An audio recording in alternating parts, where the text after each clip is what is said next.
Okay, let me make sure that all this. Okay. Hello. Hello, hello. All right. Welcome to the D5 mini lecture series or maxi lecture series. I don't know what to call it. And thanks the comprehensive studio students who are here for joining today a conversation with Elisa Silva. Elisa is one of our faculty members, a full-time faculty here at the school. She's now on leave, but she's part of this community. And she did also work in this library projects 2 years already. And Marcelo and the whole team with Hernan and Olga and everybody are kind of continuing with this sort of this idea. So we invited Elisa to come and give you sort of a brief panorama of the practice that she has, that is an international practice with a lot of accomplishments and wonderful examples to follow, so that you can be engaged in the conversation of sort of the community engagement, the idea of the architect that serves a community and is committed to the city and working for everyone in our society. So I don't know if Elisa wants to take the microphone, but if not, here we are. Hi, thank you. Thank you, Henry. So is this preferable to? Is this okay too? Yeah. What do you think works best? Just natural voice. Okay. That's. Will it get recorded still? No, it's okay. It's okay? I just want to turn it off. Lovely to get a chance to interact with you. I hope we'll have time at the end and to exchange some ideas. I'm going to actually not. I recall Henry saying that with Marcelo they had this idea that maybe it could just be about La Casa de Todos. And it's not just about the Casa de Todos, but I'll talk about La Palomera, which is a neighborhood in Caracas for the most part. My practice is called Enlace Arquitectura, and also Enlace Foundation. Enlace in Spanish, for those of you who are not Spanish speakers, means link, or lien en français, for those of you who speak French. And it uncannily has really become kind of a perfect name for what I believe we do and the way we understand architecture. I usually start with like doomsday that we're facing. I took that out for the lecture today, but we are, in the sense that even is close to us, because our own profession does not exactly contribute well to the environment. It will be the reason for urbanization and deforesting. Buildings have incredibly contaminating and energy-consuming footprints. And the way we even conceive our cities, with ginormous distances between places, supposing that we have transportation between them in a car with a single driver, is also just uncanny. But what I thought would be useful today is just this slight kind of twist of our understanding about where to put emphasis as architects. And for me, John Turner, an English guy who, after he went to school at the AA and then came across, actually it was Giancarlo Di Carlo in Venice for various reasons. He had a Peruvian friend who had returned after the AA to work in Peru and said, "Why don't you come?" And that was for him very important, because there he witnessed people building their own homes. And that was something that, for those who lived in Arequipa and Lima, where he mostly was working, was terrible.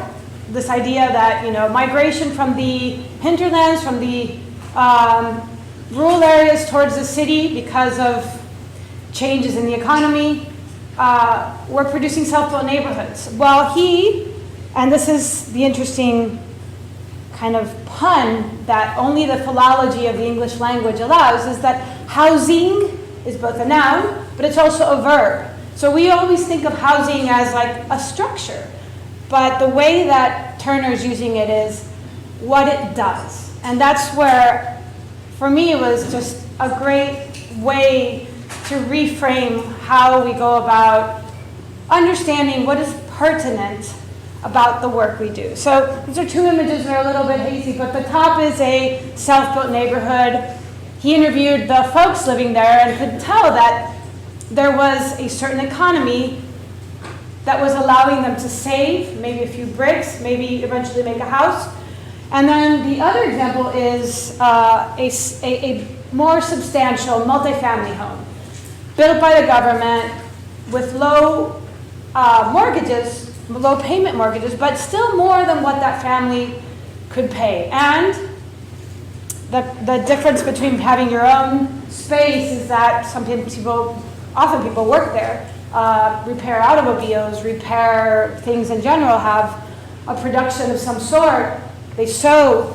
Whereas if you're on the third floor or the fourth floor of a multi-story, multifamily building, you have no contact with the street, and therefore your home is no longer productive in that same way. So in one home, people were prospering, even though the home was made of precarious materials. And in the other one, they were actually becoming more poor, malnourished. And so what is the house doing for the family was his takeaway from all that he witnessed.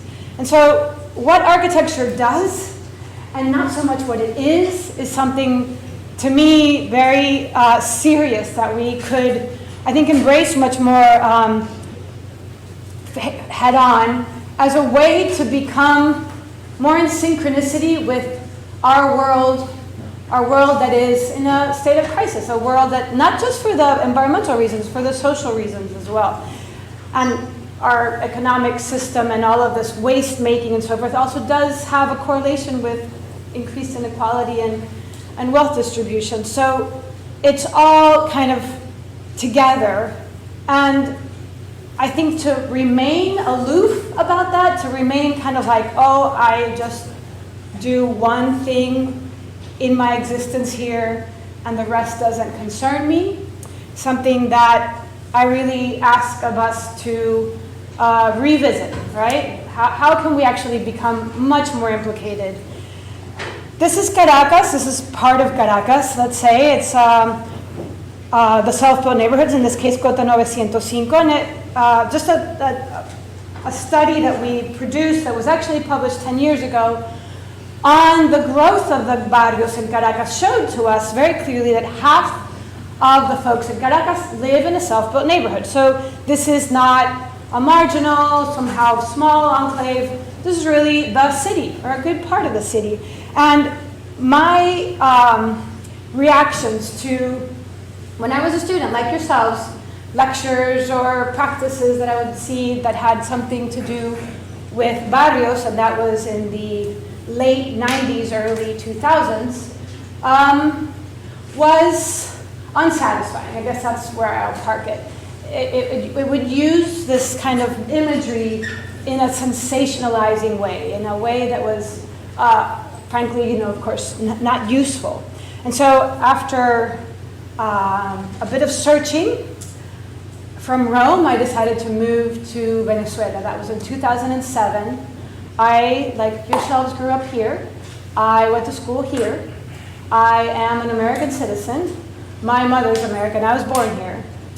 And I want to underscore that message because many of you come from other places, or your parents do, and to maybe consider that you too could go to those places that you maybe fled from or have horror stories about, but that are places of complexity that maybe could really use a good thinking, a critically thinking architect. I'm happy to talk about that path of life with you guys at any point, if you're curious about it. La Palomera. I'm skipping over a lot of probably important pieces to the story, but in 2016, I came to know this neighborhood, and my kind of tool of I'm an architect and here I am said, oh, public spaces. Public spaces, really important because people know how to make their own homes, and this is what I can bring to the neighborhood. And lo and behold, that was great, but definitely not enough. And it was a great lesson for me to just this humbling moment of saying, our good intentions of taking spaces to places is nothing if one doesn't like really marry that with context, with people, with purpose. And I think we're somehow intuitively think that that's another discipline, that doesn't concern us. But somehow I hope that this brief presentation will maybe also cause you to question that. So here I am with people that I really admire. There's folks from La Fundación Bigot, there's artists, there's Chio Carvajal from Ciudad Laboratorio, and at this point we started collaborating, and it's been that way ever since. This is the kind of postcard view of Caracas. It is a truly magnificent, beautiful city with this gorgeous mountain that was intelligently kept as a reservation, a forest reserve. And I think that what happens with us is that we get so enamored with this above the landscape view, top down, and when the kind of the crux of the matter is also just like being on the ground, being immersed in that complexity of that particular field, which is, in this case, Caracas. These are maps that show the barrios in the darker, like indigo color, but I'm trying just to focus your attention on this tiny barrio here at the south called La Palomera, which is about 18 hectares and 6,000 or so people.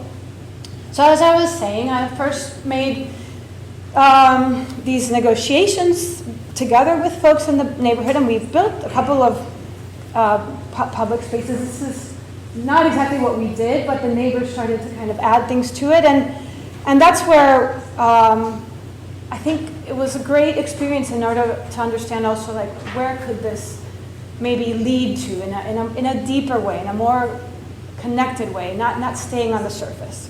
So this is the beginning of a program that started with financing from the U.S. Embassy that we received. And at this point, we began to operate also as a non-for-profit. So Enlace Asociación Civil was born in 2017, and we got this grant from the embassy in 2018. And here you see Jorge Perez, who's he writes décimas, and he wrote some about the barrio La Palomera. And this was like a trajectory of people not from the barrio, from the entire city, opening its doors and getting to know each other. And a lot of people fear the barrio, so these invitations are super important to, make it a little bit easier for people who would like to maybe understand the entirety of their city, what we call la ciudad completa.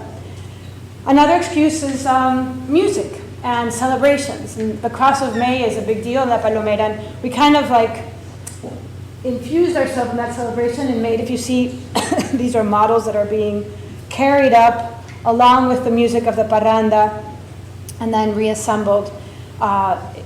The premise was to have a conversation about the barrio and the fabric around it. So we did many of these moments that were just provocations for encounters.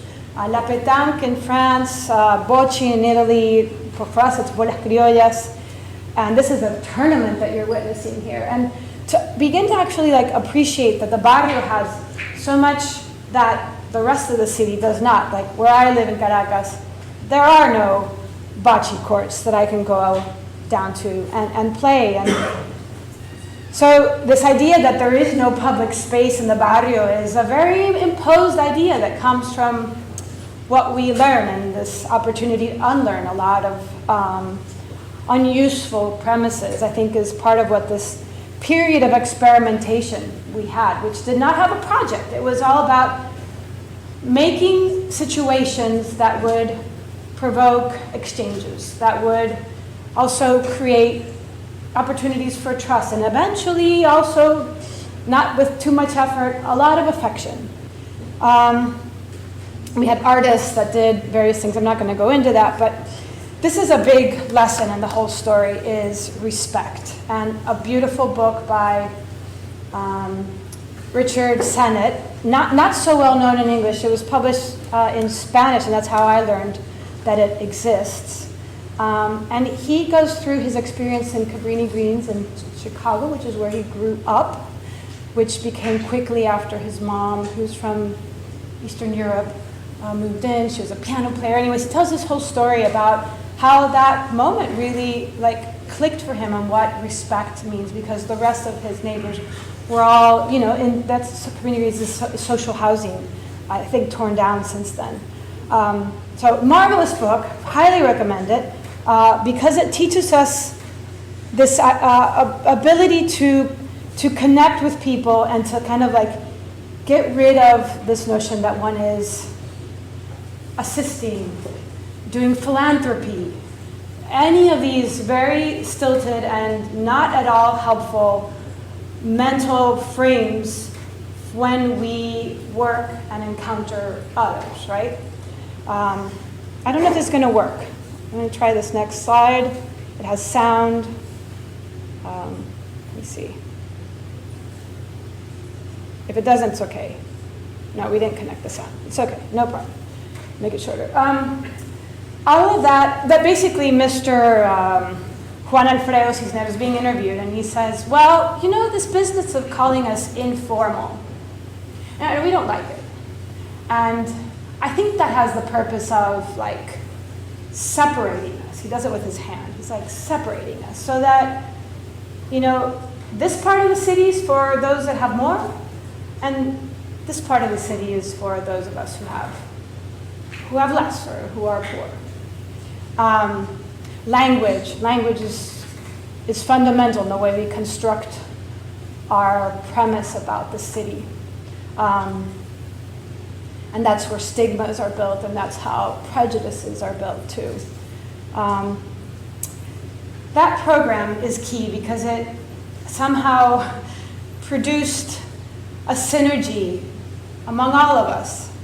There are a lot of artists among us, and I think I've spoken and said that elsewhere, that we as artists have a lot to learn from the artist community. This space was abandoned for many years. It was full of debris and waste, and one of the neighbors, well, several neighbors, but one in particular took me not once, 2, 3 times, and William at the 3rd time was kind of stood in front of me like this. He says, okay, Elisa, what are we going to do here? And what touched me very deeply was the we.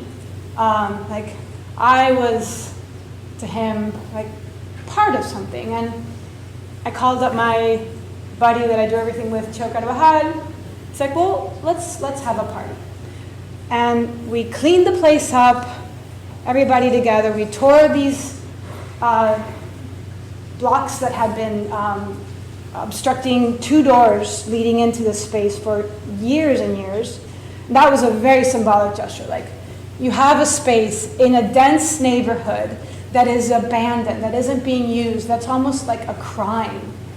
We should actually think of it as violent towards people, towards neighborhoods. So here it is getting opened again, and this is one image of the party. It was a great party. It was the 12th of October, 2019. 12th of October being, this difficult day now, but it was a day of discovery. It was a day of many different folks coming together, little kids playing the train among the adults that were dancing and musicians. And to me, that was just a mandate. This can't just be today. This should be for perpetuity. And this is a more recent image of that space that's now a very thriving arts and cultural space in the barrio La Palomera. It already came with its name, Casa de Todos, which means a house for everyone, and it's so fitting that no one's questioned changing it at all. But what was architecture's kind of relevance here was not to make it somehow this pristine thing completely devoid of its context and somehow negating its context, right? We very much wanted all of that we had learned in that experience of encounters with the neighbors to infuse what would happen here. What this place was going to do was far more important than what it is. And to go back to that first slide. So we see a garden, because gardens became this absolutely important subtone within the La Palomera. And this is an image that I like very much. These are architecture students like yourself from the Central University in Caracas who came to do a workshop. It was one of their birthdays, and they chose to celebrate it in the Casa de Todos. And they come back again and again and bring their friends. So to think of it as a community center would be to constrict it far more than what it truly is. This is a metropolitan center that happens to be in the barrio. And that is very significant because it displaces somehow our ideas of centers of city. And the fact that it's unique, it's super welcoming, it's definitely different. It allows for people to kind of come in and propose whatever they'd like to happen. There's been, that was a sancocho you saw earlier. This is joropo being performed. This is a workshop by two architect ladies that are teaching how to make vegetable gardens and the composting and so forth. And here I come to a very important Argentinian writer, Jorge Luis Borges, for this reason. He writes in many essays. This is a story called There Are More Things. And the story is very succinctly about our world is super complex. And when we go towards naming things and putting them into categories, we dilute all the richness of our world. And the encounter is with somehow this idea of a monster who lives in a different way. But it's all some kind, because anything that's different, anything that we don't know, we put in the category of something that we are afraid of, right? So There Are More Things, also comes from a quote from Shakespeare actually, but is an invitation to not constrict the world, to allow other ways to prosper, to flourish. And as designers, as creators, how can we not impose and stifle and take all that energy out of our world, but actually be facilitators of that? And that is, again, a reworking of what we understand to be the architect's role. There Are More Things is only like a couple pages long, so it's online, look it up and read. It's a beautiful, beautiful story. This is our facade. We have now about 40 different activities that happen every week.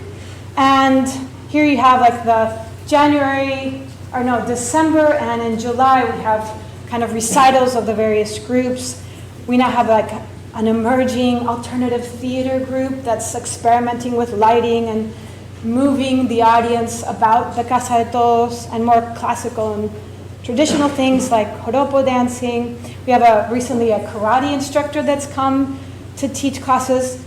A kitchen where everything's very flexible and was designed together with a famous chocolate making lady in Caracas called Maria Fernanda Di Giacove. But it's a kitchen like none I've ever seen, and this idea of collaborating with others to design something much better comes home big time in this space. This is Mayvet, who often has classes for kids, also kids with autism or Down syndrome.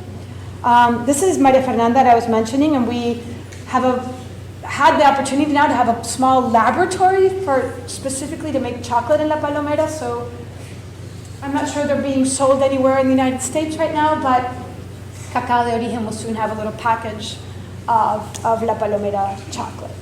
We have a library that works for exchange. You can take the books home, and that together with a bookstore in Caracas called Sopa de Letras, and gardens is a big lechosa plant that makes wonderful or papaya. And symbolically also, like how to connect with a place through graphic means, since we announce things on Instagram and this becomes part of a place's identity, was something that was put together with a designer and a workshop of kids and some students of graphic design, and came up with this flag that represents the people around the garden or the spaces around the garden. And just to tout our horn a bit, we received an important prize at the Biennial of Design this past 2024, and the prize was Design and Public Action. So the flag got to be displayed. This part of the gardens is actually something we discovered in that program that I mentioned at the beginning, and we surveyed a bunch of people's homes and learned about like the plants that they had and the connections perhaps with a deceased son or with a grandmother or seeds that had been gifted by a neighbor. And so this conversation about how to take care of plants actually has been an important theme. It was so impactful to me to understand that inverse relationship of the void of the barrio being an extension of our city, everyone's city.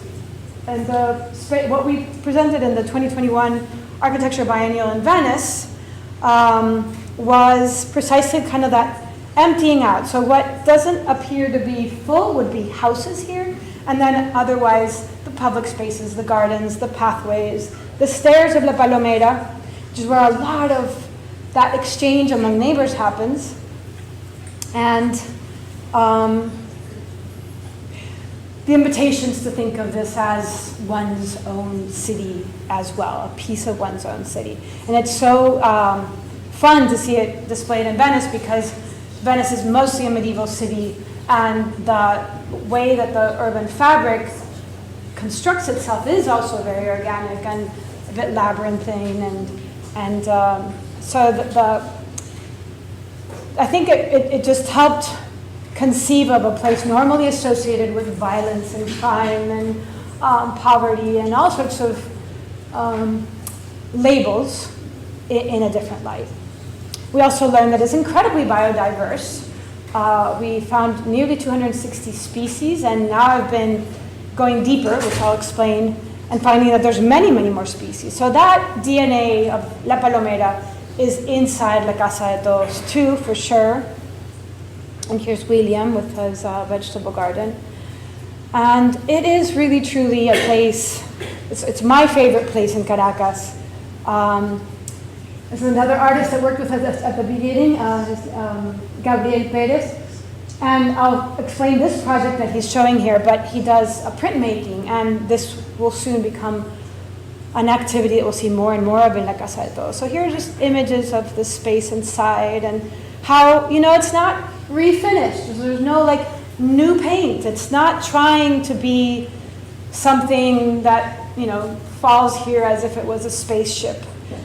It is part of the body. And I kind of love this juxtaposition because here's some kids playing marbles on an imperfect surface, but free in the barrio, like completely free, the way you don't see kids being able to be free in the rest of the city, nor for that matter here in Miami either. And finding that kind of poetry in the spaces. We have a cafe that's this gesture towards the rest of the city too, with an honest to goodness real Italian coffee machine.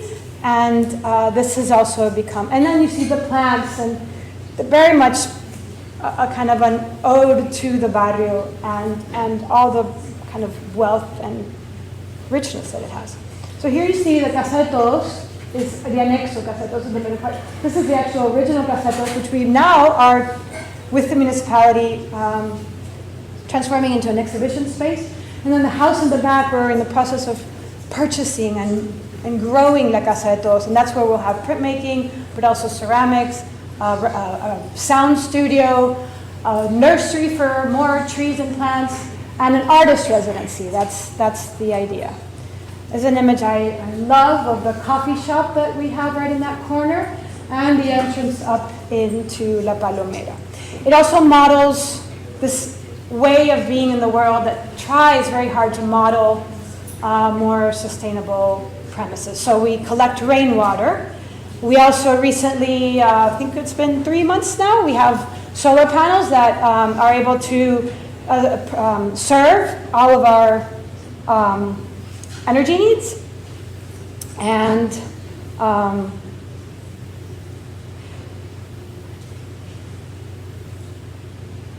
the ability for this space to serve also as a support for the community has been beautiful. We've collaborated with others to produce what's called like a caja de ahorro en préstamo, a savings and loan group within the barrio, so that people save, and then that pot of money grows with a seed fund that I'm able to put onto it because of a project, and then they can take out loans. We don't have a banking system that gives credits in Venezuela because of, anyways, too complicated to go into that, but this allows folks to take out a loan and buy the sewing machine that they need, or the, tool for their carpentry work. This is Señor Augusto, the carpenter who's done practically everything you've seen in the Casa de Todos, receiving, and then they vote on it together. So this has been like a huge new stream of activity as well. And here they are presenting some of their work to CAF, who was the bank that gave us some money for this project. And that's just been going really nicely. A calendar of our activities is on the front of the house for everyone to come and jot down the numbers and sign up for courses. Prices are very much in like solidarity of people's pocketbook. And I really invite you to follow our activities at Casa de Todos _Caracas, and the other one's our own office. A little publicity parentheses here. And I'm not going to show this at length, but it's a video that you can find on our website, lapalomera.org, and testimonies of the various people that use La Casa de Todos. So what it is really not the important premise of that place, right? And I mean, I love the architecture. This is all a matter of taste, I suppose, but it's so hard to talk about what it does. And so this is a diagram of the network that has been created and that I find, that is associated with this place. Through exchanges, through also just the ideas of places that we find inspiration from them, but also those who have financed us, those who we have direct relationships with, folks that are kind of very close to the Casa de Todos, folks that are the support of the Casa de Todos, and then projects that have banded from this. And this very much goes back to like Bruno Latour-ish types of ideas of network, and network as kind of the value of also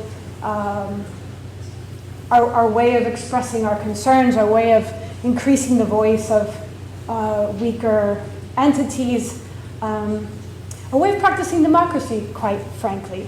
And so ILDIS, which is this organization called the Friedrich Ebert Stiftung, which means foundation in German, and that's the Social Democrats of Germany. They actually have little places all over the world which we didn't know about. And they hired us to show, like, what is it that you guys did to make this happen? And I'm not hoping that you'll be able to read any of this, but just it starts a little bit with that premise that I showed you guys in 2018, a little bit of the public spaces that we did before, and just to show, like, we now have a line of productivity that has to do with that, the chocolate making and Casa de Ahorro y Préstamo, the ecological one, which goes beyond just what happens in the Casa de Todos, the culture and artistic one, which maybe is the most visible, and now also governance and trying to take all of that beautiful synergy between folks and model a way of governing this space.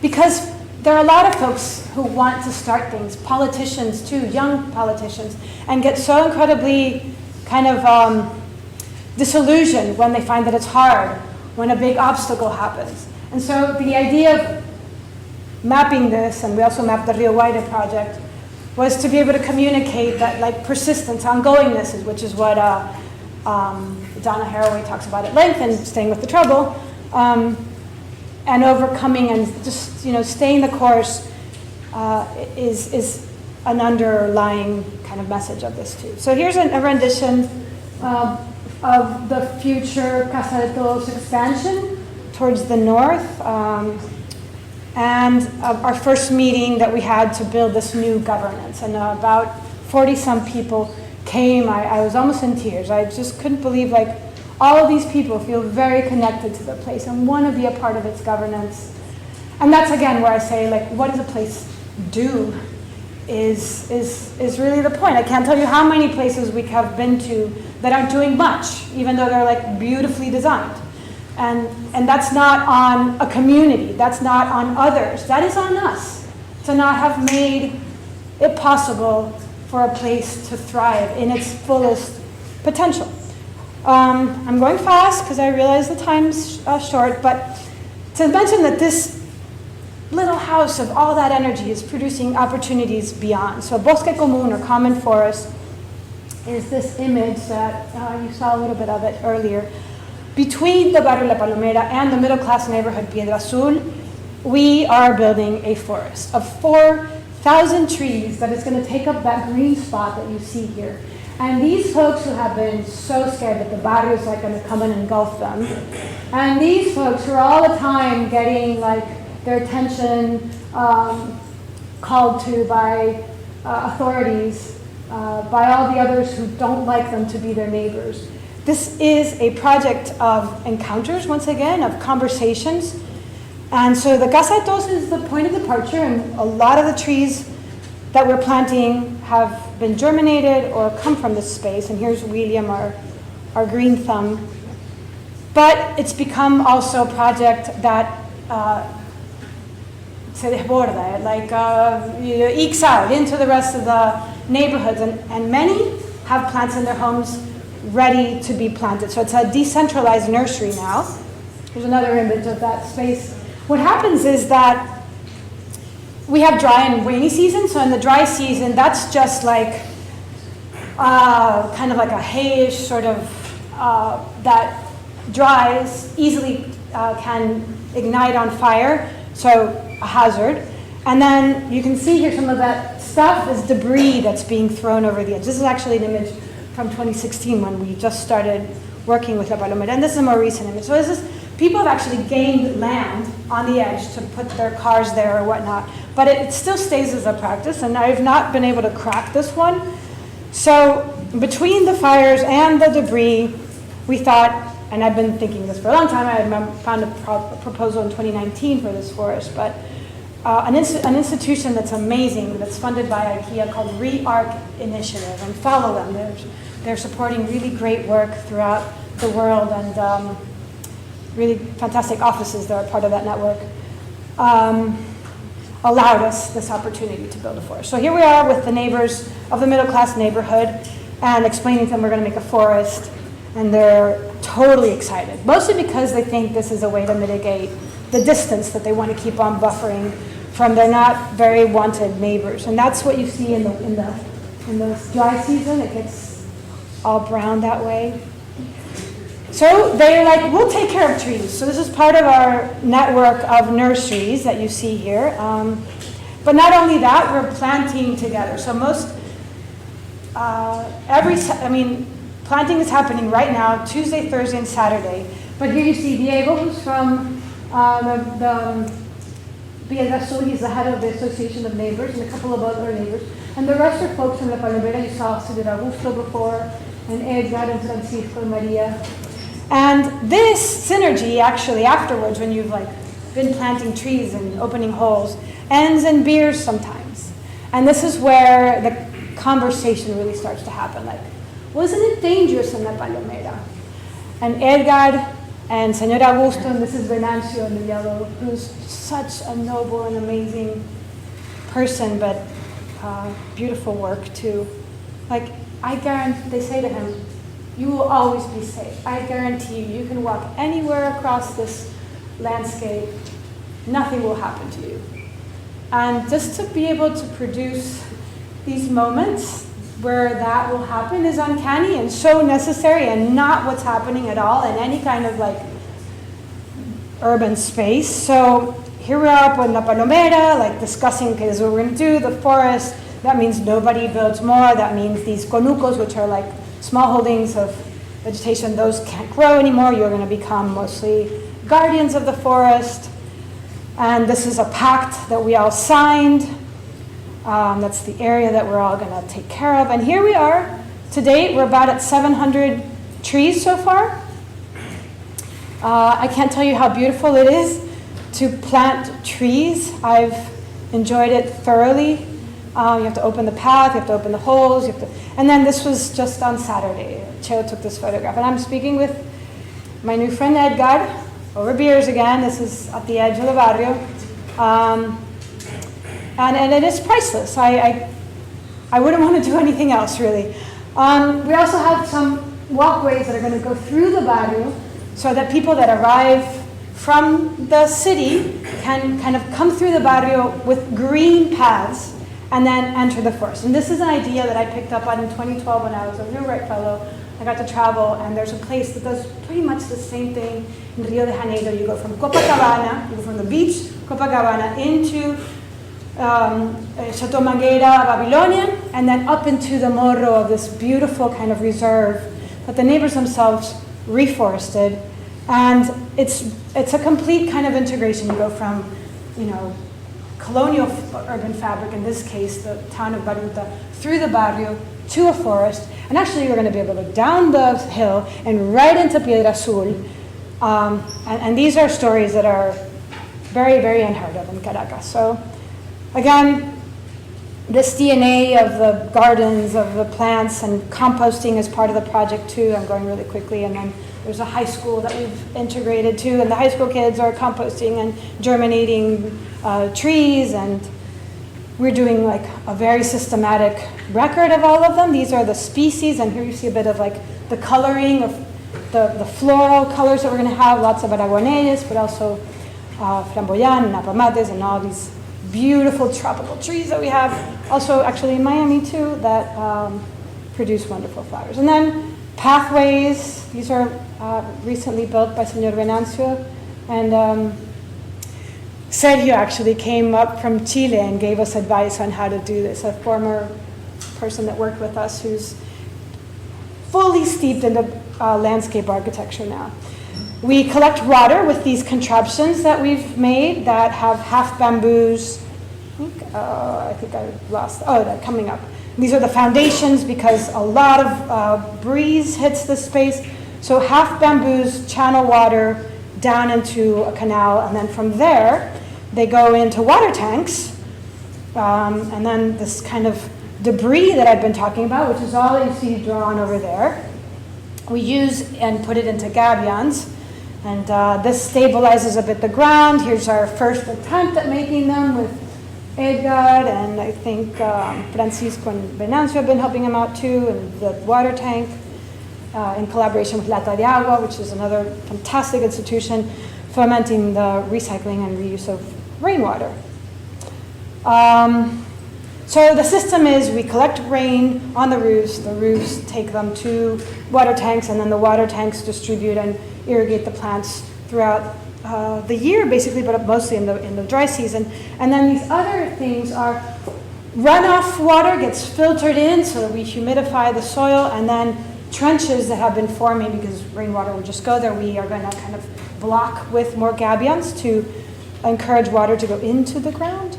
And then the way this is being publicized and shared as much as we can, we do a lot of one-to-one, but instead of printing things on plastic, we're very excited about other ideas and using artwork. So kids with little stamps have been intervening these. There's I think 8 of them right now throughout La Palomera. I really love them because that's La Palomera there, and this is Piedra Azul, and that's the high school that you see right there. So the rendering idea of what this forest will look like, it's kind of really looking like that already. The walkways that I mentioned. And this is my kind of first sketch at trying to start. We'll start at the Casa de Todos with these. And finally, with the municipality, everything that's P4 by zoning is not buildable, which doesn't mean a guarantee. So start this work to get that to become a preserved, protected area. So once again, the Casa de Todos is like this little nucleus of things that are happening. We manage waste too. This is something I started in 2019 just to very quickly go through it so we have a little bit of time to talk. But anyways, a collaboration with the municipality, with the service provider, to go door to door and mitigate like these open containers, which are the absolute naturalized way of barrios handling waste, which is so dissimilar to what happens with the rest of the city. And frankly, they pay a bill as well, so this isn't fair. So a garden was built there, and because people are going door to door, then you don't need that middle container anymore. And this is an ongoing process, but early meetings that we had when the Casetos was still not as, like our floor hadn't been recovered yet. We have this beautiful terrazzo floor. And then this 2.0 is something that I started last year, meetings again with the service provider. And the meetings happen in the Casetos. So Casetos is again like an urban lab, which is the final point that I want to make. Like, I've brought people here to think about the Rio Guaire, this other project I won't talk about, in moments of kind of like deep concern and just how to move forward. And to have discussions here with minds that are beautiful, Thinking with Water, which was a book that was recommended by an artist friend, with Mezcal, which is another flow through the work that we do, and becoming a place that thinks about the city from the quote periphery, and how that recentering of our way of seeing ourselves in the world, I think, is super important as well, to bring architecture back to a place, not that it has, I don't bring back the not. Imagine architecture being more concerned with what it does and how to affect some of these reversals that we absolutely need to like produce in terms of increasing inequality and what that does to us socially, and all the ills environmentally that we're producing. Because the barrio is a-modern, it's peri-modern.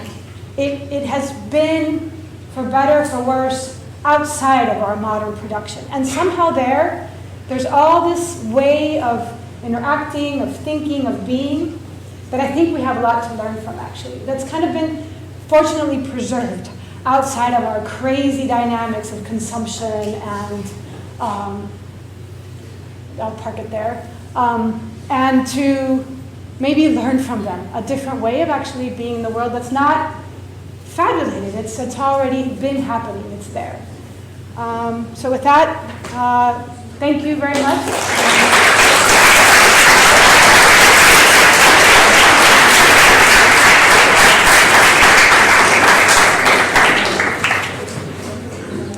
It's 6 p.m. I hope maybe you guys will stay, 10 minutes for a little chat.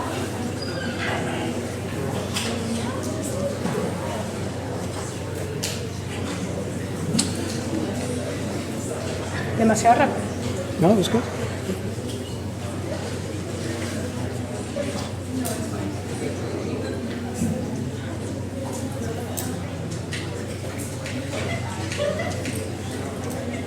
Okay.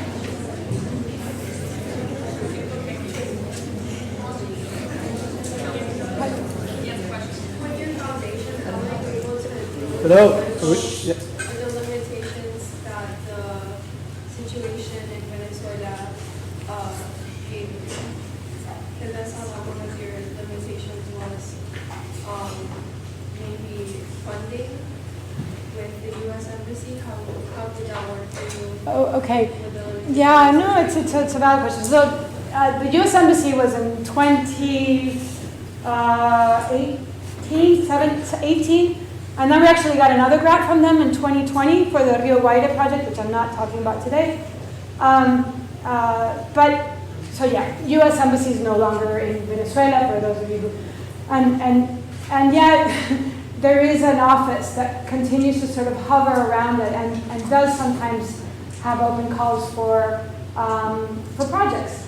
Other embassies do as well. Yes, there's a kind of a targeting of non-for-profits happening, but I can say I just managed to overcome a big hurdle for the sake of the river project. And I just would say that because things are hard doesn't mean that, if things are hard in Venezuela, which they are, And I'm not going to say things are easy here in the United States. They're not. But I somehow think that like the point is to throw yourself at stuff, is to just implicate yourself, and then once you're inside, you have to figure out a way. There is maybe an attempt a bit in those exercises of mapping to make it a little bit easier for others, because granted, I mean, I've just been on my own figuring this out, and with the group of folks that we work together. But I would have so loved to have seen something like this when I graduated, which I didn't. I mean, I can't say enough about, like, it's impossible for me to have imagined this trajectory when I was in your shoes. But if some entity out there had presented to me a project, or a life project basically of this sort, I think I would have been very excited. And I think that's kind of like why I want to talk to you guys about this, in this setting. In those of you who are in D5, that somehow that's the point, to engage and to think about the city in a different way. And yes, funding is tough.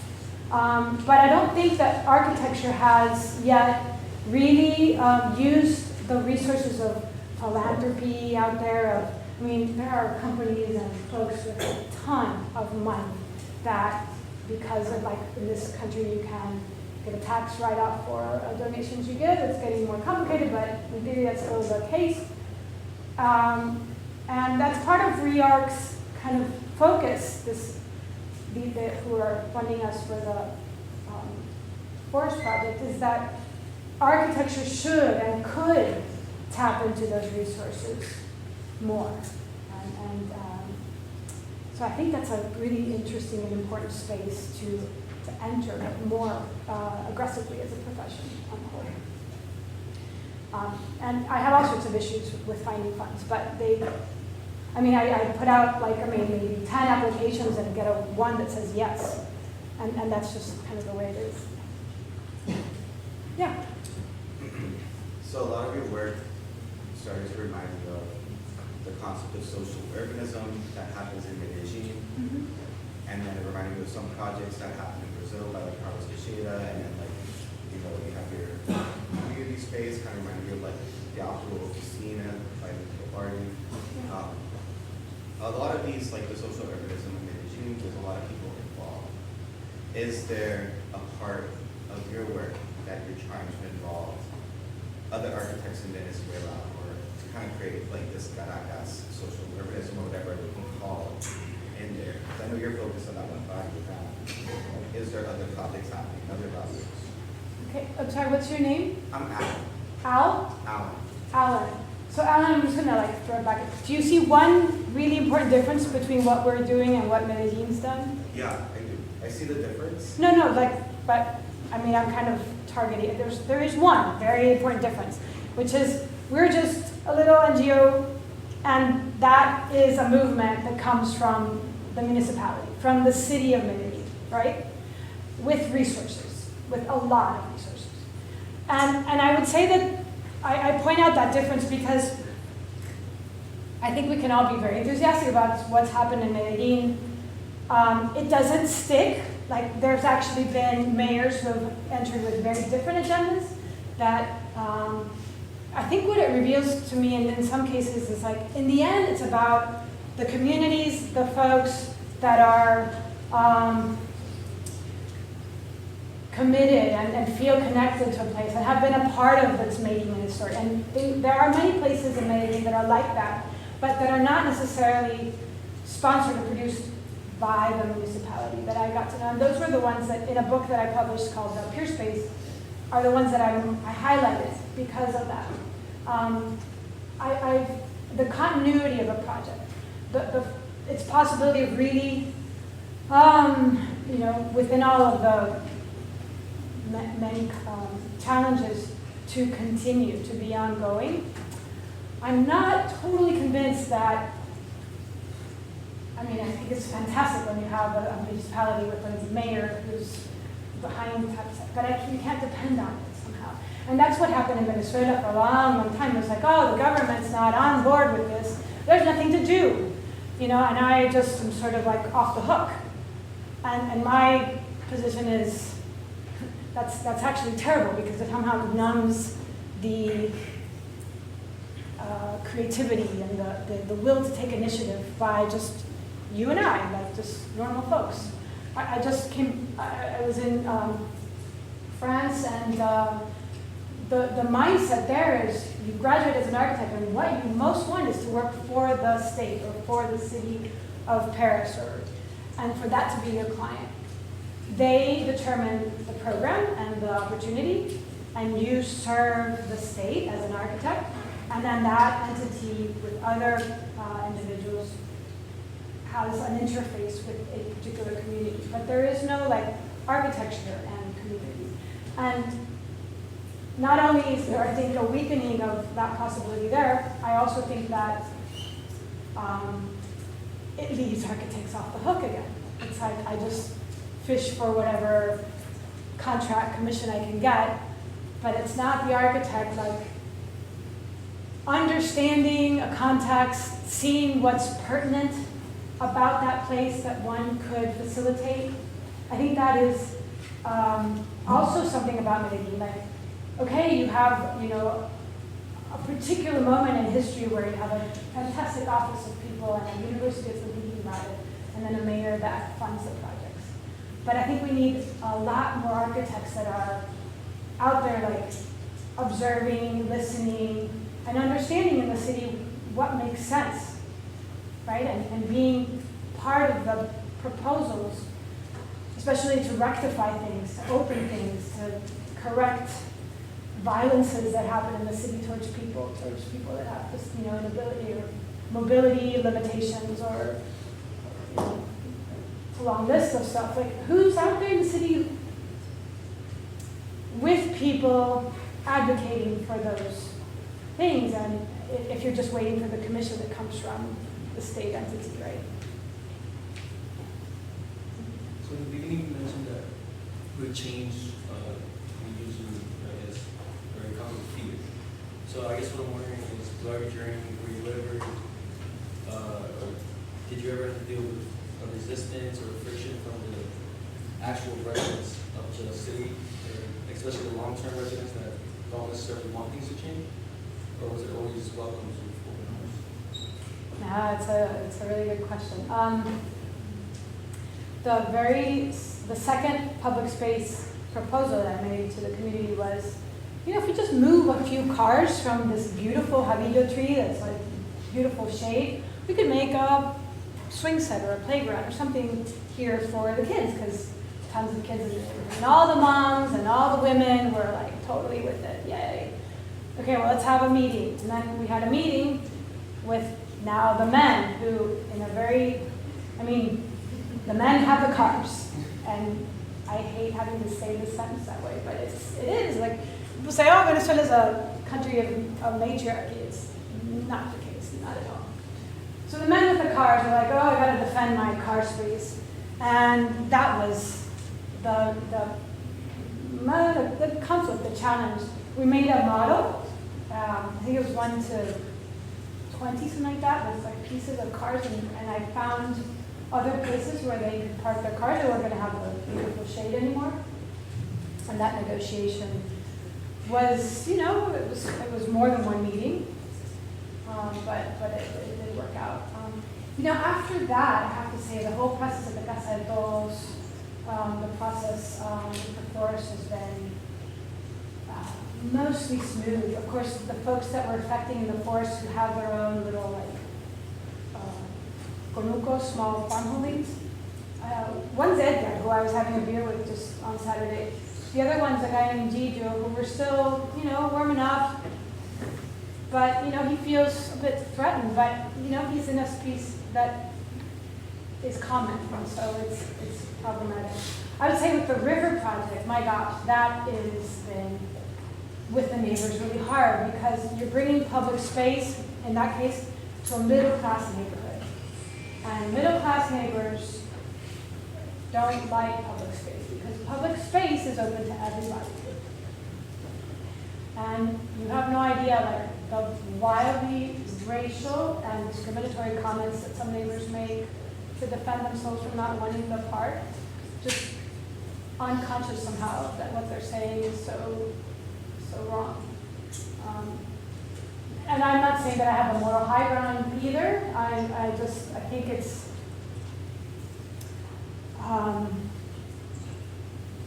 important to face those conversations, even though they're really hard and very emotional for some people. But just more information, and the street is, in the case of the Via Lighting, 4 lanes, tons of cars. 80% of that section. Streets are not for cars. Streets are public space. Streets from one end to the other are public space that we've somehow decided, especially in this country, to just give it over to the cars is a bit of a weird pathology, I would say, that we have. I can't stand tons of, when we're walking down the street, pull me outside. I'm just I can be here because this is my public space too, right? So it's a redistribution of that public space to have a bike lane and a place for people to walk and more trees and benches, but that redistribution, which is a very democratic gesture, again, by those who are in the middle class or above, are wow, that's threatening my, and so just to, I don't know, those are conversations that just need to be faced. Because in the bottom, it's just plain not fair, right? Just like the car guy, it's not fair that he gets to have that shade when it could be a space for kids and everybody to have a common.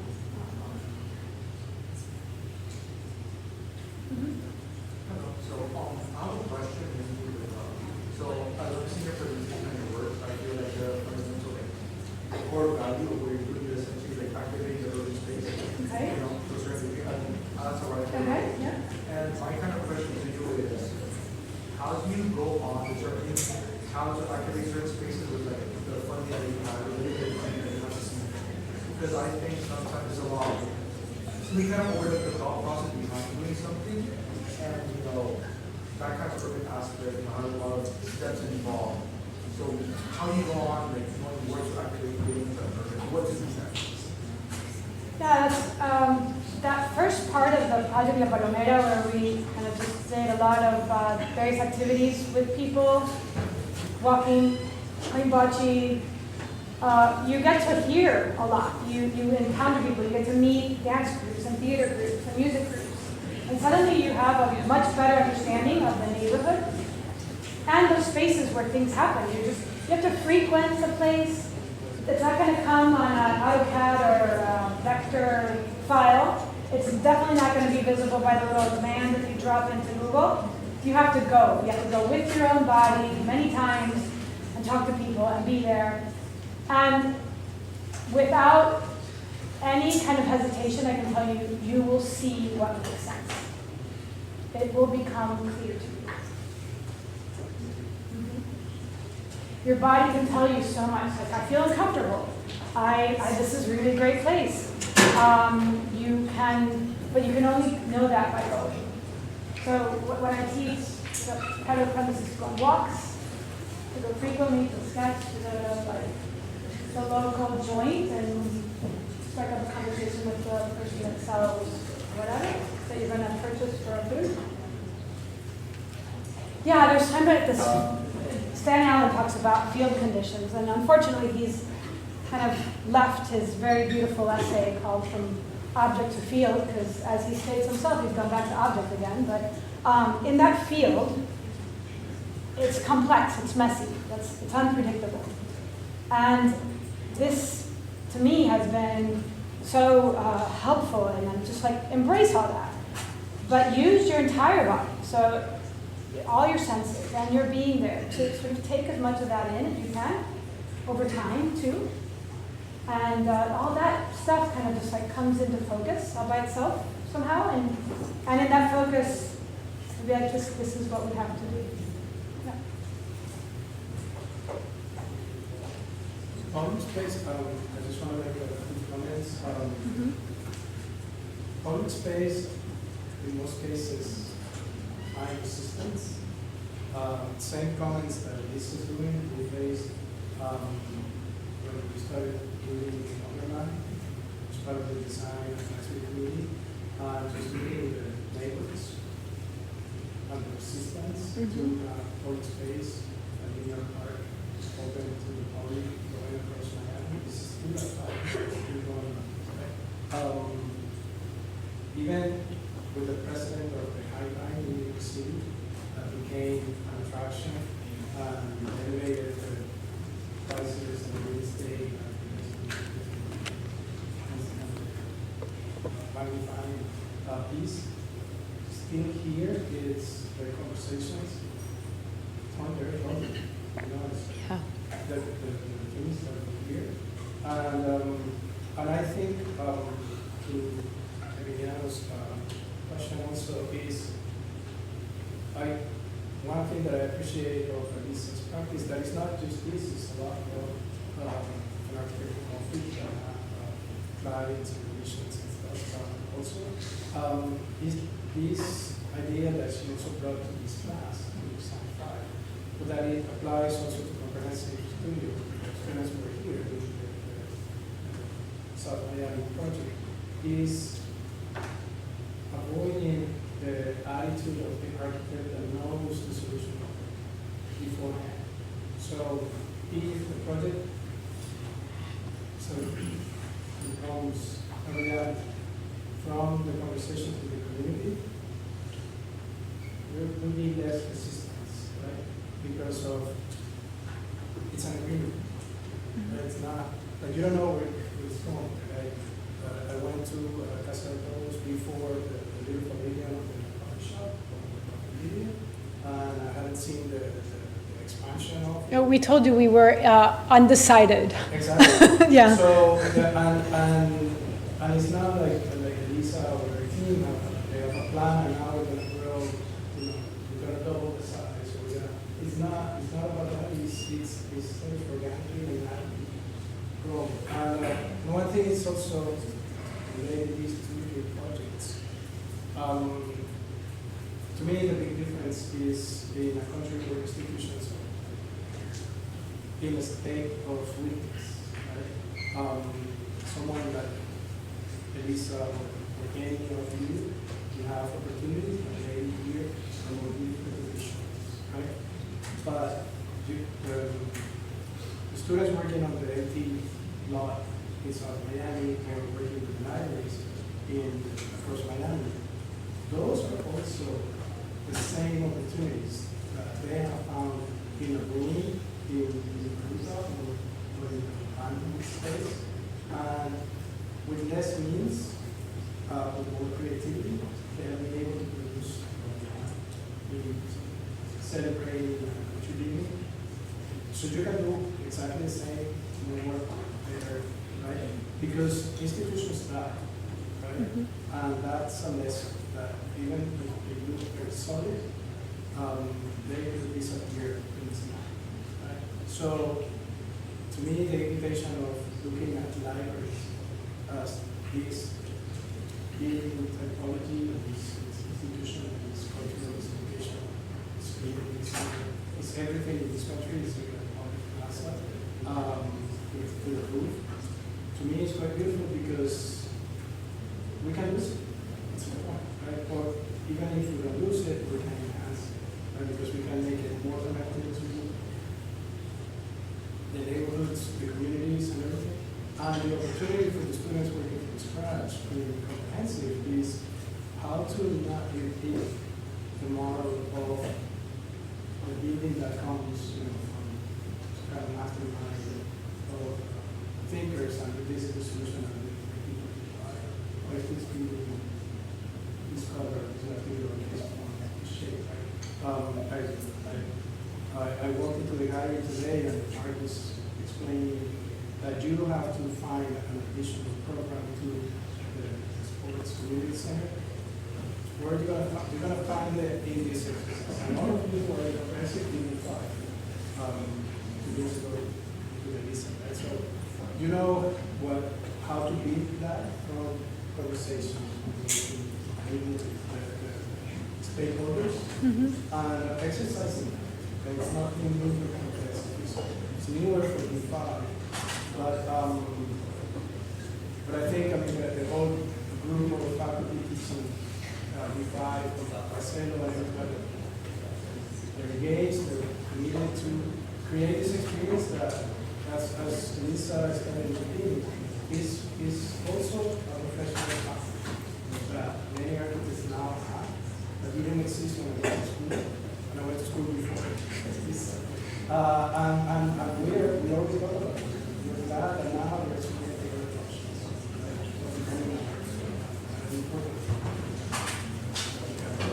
Okay. Well, thank you, everybody.